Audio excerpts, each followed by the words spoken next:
The global tremors. For centuries, the world of Jujutsu was a secret kept within the borders of Japan, a hidden war fought in the shadows of shrines and schools. But Kenjaku is a mastermind who thinks in centuries, not seasons. He hasn't just broken the barriers of the Star Tomb, he has broken the silence of a nation. While our heroes bleed in the colonies, the rest of the world has been watching. Governments from across the globe, hungry for a new source of energy that rivals nuclear power, have sent their finest to the front lines. This isn't just a sorcery battle anymore. It's an international invasion. The Culling Game has just become a world war. Welcome to episode 11. When the soldiers enter the Veil, they aren't coming to save lives. They're coming to harvest them. Scene 1. The White House Summit. The episode opens with a stark contrast to the mystical world we know. We are in a high-security briefing room in Washington, D.C. several months ago. A man with a stitched forehead, Kenjaku, met with the President of the United States. He showed them footage of Satoru Gojo and the infinite energy produced by sorcerers. Kenjaku's pitch was simple and deadly. Capture the Japanese sorcerers. Use them as batteries. Become the undisputed superpower of the 21st century. The scene transitions to the present day inside Tokyo Colony No. 1. Hundreds of tactical transport helicopters break through the Black Veil. Special forces units from the US, China, and other nations descend into the ruins. They aren't armed with talismans. They are armed with tranquilizer rifles, stun grenades, and thermal imaging. To them, sorcerers are just unusual biological assets waiting to be bagged and tagged. In Scene 2, the Hunter's Ambush. The soldiers move through the streets of Shinjuku with cold, military precision. We follow a squad as they encounter a low-level modern sorcerer. The sorcerer tries to use a wind-based technique, but before he can even perform a hand sign, he is hit by a barrage of non-lethal rounds. The animation highlights the terrifying efficiency of modern warfare against individual magic.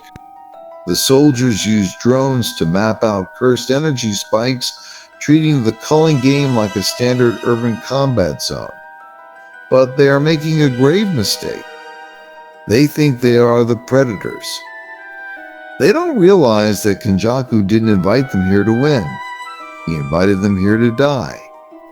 The narrator explains that the death of a human inside the colony releases a massive amount of cursed energy.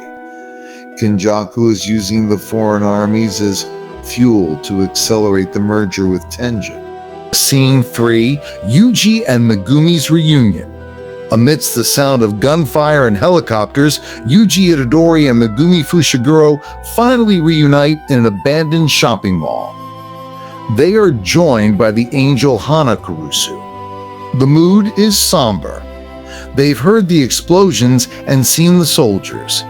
Megumi is horrified. The Culling Game has spiraled into an international human rights disaster. They're being led to the slaughter. Megumi says, his voice tight with frustration.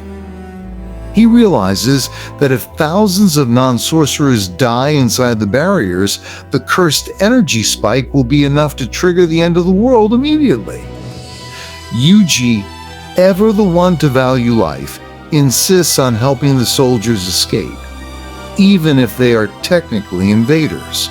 But their conversation is cut short. The angel senses a massive, familiar presence nearby. A presence that makes the air feel like it's vibrating with static electricity. Scene 4. Hakari and Kashimo arrive. The mall's glass ceiling shatters as two figures drop from the sky. It's Kinji Hakari, looking battered but energized, and the legendary Hajime Kashimo. Behind them, a tiny, baby-sized panda hitches a ride on Hakari's shoulder. The Tokyo Colony team is finally whole. The interaction between the groups is tense but necessary. Kashimo immediately looks at Yuji, her eyes glowing with a predatory hunger. She senses the fallen Sukuna inside him. Hakari has to step in, placing a hand on Kashimo's shoulder. "Not yet, Sparky. We have a bigger problem," he says with his trademark smirk. They share the news of the rule change and the fact that they have enough points to save Tsumiki. For a brief moment, there is a glimmer of hope. They have the points, they have the angel to unseal Dojo, and they have the strongest students gathered in one place. Scene 5. The Tsumiki tragedy. The hope is short-lived. Megumi uses the new rule to add his sister, Tsumiki Fushiguro, to the game and immediately attempts to use his points to allow her to withdraw. Tsumiki, who has been in a coma for a long time, stands before them, looking healthy but strangely distant. As Megumi explains the plan to save her, Tsumiki's expression shifts. It isn't the warm smile of a sister. It's the arrogant smirk of an ancient warrior. "Withdraw? Why would I do that?" she asks, her voice dripping with malice. "I've been waiting 1,000 years for this dance," Megumi freezes.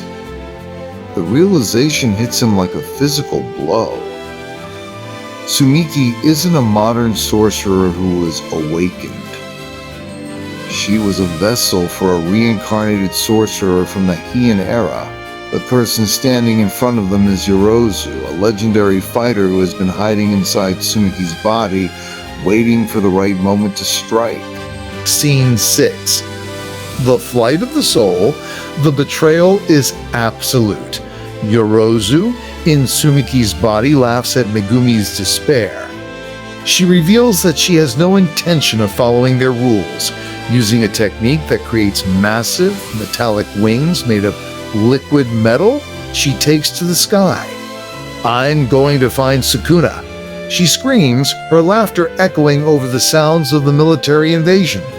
Megumi reaches out, a silent scream trapped in his throat as he watches his sister, the only family he had left, fly away to find the King of Curses. But the nightmare isn't over.